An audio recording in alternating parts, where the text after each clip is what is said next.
U.S. Army tests new fighting vehicle to replace M2 Bradley.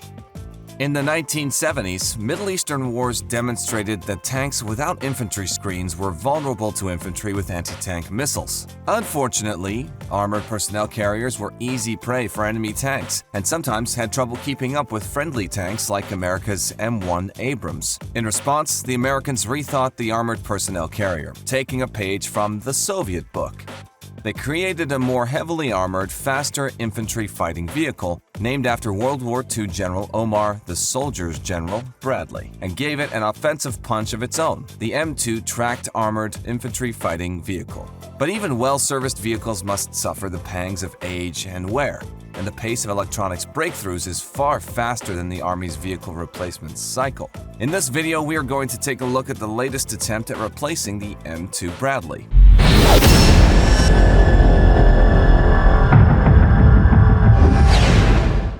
The M2 Bradley, which has been in service since 1981, is an infantry fighting vehicle used to transport infantry on the battlefield and provide fire support to dismounted troops and suppress or destroy enemy fighting vehicles. Infantry fighting vehicles were equipped with a small caliber autocannon, anti-tank missiles, and heavier armor than their predecessors. The Bradley served on throughout the Cold War and beyond, first seeing combat in the 1991 Gulf War and then the 2003 invasion of Iraq.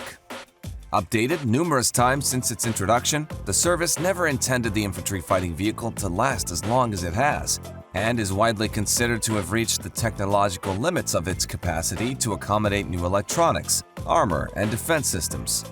Although the M2 Bradley can accommodate 7 fully equipped infantry soldiers, infantry squads consist of 9 soldiers.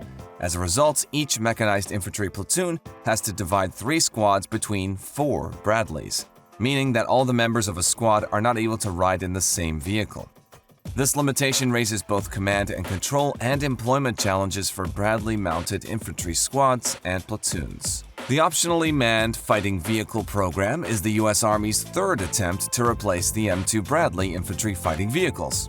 The first attempt was as part of the Future Combat System program, which was canceled by the Secretary of Defense in 2009, and the second attempt was the Ground Combat Vehicle program, canceled by the Secretary of Defense in 2014. These attempts were both canceled for programmatic and cost-associated reasons. On July 23, 2021, the Army reportedly selected 5 companies to participate in the Optionally Manned Fighting Vehicle concept design, a 15-month-long phase. These included American Rheinmetall, BAE Systems, General Dynamics Land Systems, Oshkosh Defense, and Point Blank Enterprises. These 5 contracts are worth a combined $299.4 million to conjure up rough digital design concept work on the Optionally Manned Fighting Vehicle. Oshkosh will work with leading South Korean defense company Hanwha as a partner, and the Rheinmetall team also includes RAYTHEON Technologies, Textron, and L3 Harris Technologies. Miami-based Point Blank is the only non-traditional company or small business to win a contract. The first phase of the competition was a little unexpected, as instead of asking for designs, the Army asked how companies would approach developing designs. The second phase will be a detailed design phase, followed by prototyping, testing, and production. Awards for up to 3 contracts are expected in 2023. Prototyping is expected to begin in 2025, vehicle testing expected in 2026, and full-rate production is expected to begin in 2030. The Army's preliminary basic operational requirements for the Optionally Manned Fighting Vehicle included having the ability to conduct remotely controlled operations while the crew is off-platform. For capacity, it should eventually operate with no more than 2 crewmen and possess sufficient volume under armor to carry at least 6 soldiers. In the case of transportability, 2 of the Optionally Manned Fighting Vehicles should be transportable by 1 C-17 and be ready for combat within 15 minutes. For dense urban terrain operations and mobility, platforms should include the ability to super-elevate weapons and simultaneously engage threats using main guns and an independent weapons system. For protection, it must possess requisite protection to survive on the contemporary and future battlefield. In the case of growth, it should possess sufficient size, weight, architecture, power, and cooling for automotive and electrical purposes to meet all platform needs and allow for pre-planned product improvements. For lethality, it should apply immediate, precise, and decisively lethal extended-range medium-caliber directed energy and missile fires in day, night, all-weather conditions while moving and/or stationary against moving and/or stationary targets. The platform should allow for mounted, dismounted, and unmanned system target handover. It should also have embedded training systems that have interoperability with the synthetic training environment. And for sustainability, industry should demonstrate innovations that achieve breakthroughs in power generation and management to obtain increased operational range and fuel efficiency, increased silent watch, part and component reliability, and significantly reduced sustainment burden. Additional requirements included the capacity to accommodate reactive armor, an active protection system, artificial intelligence, and directed energy weapons and advanced target sensors. Here is what the 4 competitors, excluding Point Blank Enterprises, have on offer, starting with RAYTHEON Rheinmetall KF-41 Lynx. The Lynx has a crew of 3 and can carry 8 soldiers in the back. In February 2021, Rheinmetall and Allison announced a partnership to equip Lynx with a next-generation electrified transmission. RAYTHEON will reportedly add its COYOTE airborne drone to the vehicle, giving the KF-41 eyes over the battlefield.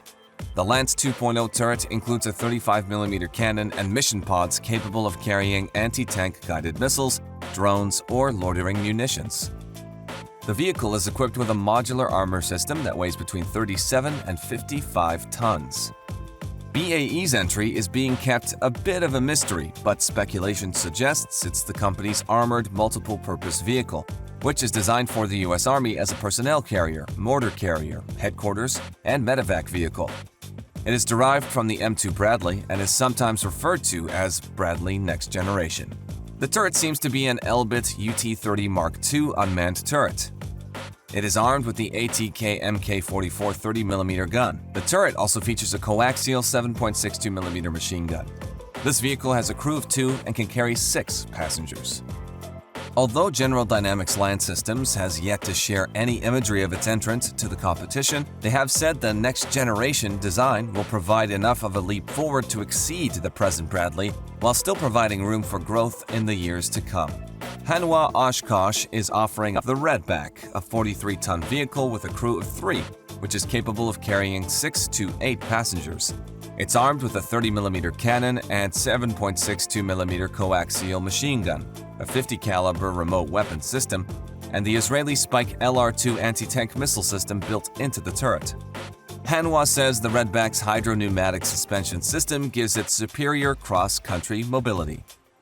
What do you think of the vehicles on offer? Which one would you choose? Let us know in the comments, and please like this video if you've enjoyed it.